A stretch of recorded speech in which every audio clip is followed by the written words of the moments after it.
South Africa, but this time we look at it from the perspective of who really is spending their money, hard earned money, and can they afford to? We on the line to Lebogang Seoheng, Advocacy and Communications Manager, the South African Responsible Gambling Foundation, to speak about responsible gambling and the impact it has on people and households. A very good evening to you, and thank you so much for speaking to us, Lebogang. Just looking at those figures, a 1.5 trillion rands in turnover for the gambling sector for this financial year. What is your understanding of it? Who is spending this money? Because I saw, an infographic actually giving down the breakdown of who is spending what, and it seems that it's definitely people who can ill afford to gamble. Good evening, Tepis, and thank you for having us. I think the figure, the latest figures that have come out in terms of the revenue that the gambling industry has generated over the past financial year is a staggering figure. But in terms of the South African Responsible Gambling point of view, where we offer free treatment and counseling to those that are impacted by problematic gambling, is that the intent of gambling has changed. It's no longer about recreational activity and just taking a chance and betting what it was intended it to be in the first place. What we're now finding is that a lot of people that are coming forward for treatment kind of got involved in excessive gambling, and the gambling intent was more about a secondary income. Now, typically, you would know that we find ourselves in a very tough economic climate, with about a 32% unemployment rate, and high inflation, etc. So a lot of people are using gambling as a means to an end, secondary, which is not. And it has got devastating consequences because if it's not done in moderation, it can cause a mental health condition known as disordered gambling if diagnosed. What is in So, moderation? Sorry, to cut in, but what is in moderation when people are responding to gambling out of desperation? As you say, the sector it is no longer what it's intended to be, and I'd imagine that it's supposed to be some light entertainment. But if we're seeing people use their social grants, it's not a lot of money that are actually doing that. And it must be out of desperation because of the dire circumstances that they find themselves. So, what would be moderate in that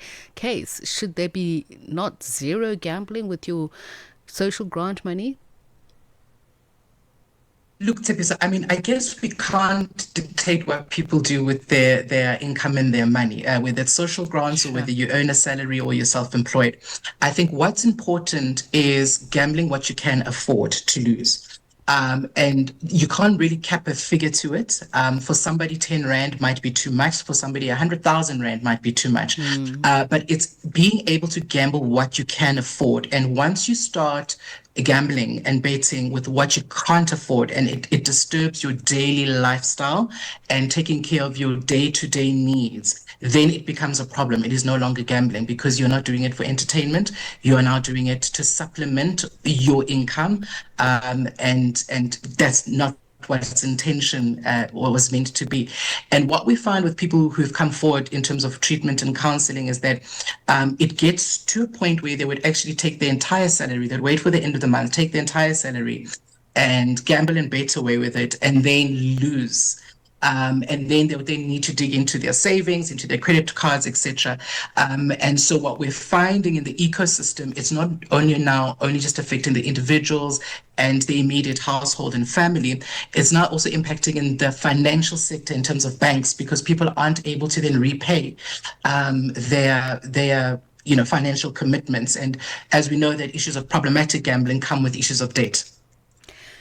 Now, what I've seen, and we've just been speaking about it with Mr. Tukwana, the gambling board CEO, is the increase, especially in online gambling. Sports betting is a huge industry. And I want to talk about regulation. I've watched colleagues who honestly, on a daily basis, that's what they're talking about, almost on an hourly basis. I'm on WhatsApp groups where people justify it by saying the amount of money that they're getting back. And one would rationalize and say, well, if you're getting your money back, it's okay. But I just want to understand it.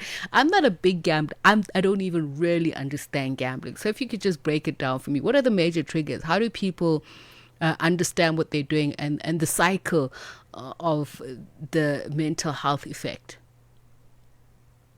I think I'm glad you raised that episode. I think a lot of people and those they are people who gamble responsibly and who understand the betting markets and who really understand what they are getting themselves into and know the risks that are associated with it. And there are others, unfortunately, that don't really understand, kind of the wagering process and how it really technically works. But just to give you an idea from a gambling intent perspective, as I say, there are different reasons that drive people to gamble in the first place. So yes, initially you want to take a bet, try a luck, get some money out of it. If you win, you lose, you lose. But there are various other factors that drive. Others could be biological, and when I talk about biological, there are people, or some people, or most people are genetically predisposed to some sort of addiction. It's genetics, it's within our genes. And others, then their choice of addiction would then become gambling. Others could be psychological, with psychological comorbidities, obviously once diagnosed, whether it's depression, bipolar, schizophrenia, personality disorder, etc., that will drive that gambling intent. Others would be social, others would be environmental, and under environmental would be the socioeconomic, issues that drive people. But most importantly, what a lot of people don't realize is that, gambling, as you kind of engage in wagering and gambling, there's a hormone in our brains called dopamine, the happy chemical. And if one is not really cognizant in terms of just checking their behavior, because then it now moderates the behavior. And research has found that, people that engage in gambling, it has an impact on their brain reward system, and it triggers the release of dopamine in the neurotransmitter in the brain. And then what that happens is it surges, the surge leads to a temporary sense of euphoria in the brain, and it elevates. So it becomes a thing where people are now chasing the feeling rather than actually the money of wagering. And so there's various ways. Yes. Unfortunately, we have run out of time, but I think it's a question we need to revisit, particularly to look at who benefits the most, particularly on a lack of regulation. But I think it's an important conversation to repeat. Lebogang Seoheng, Advocacy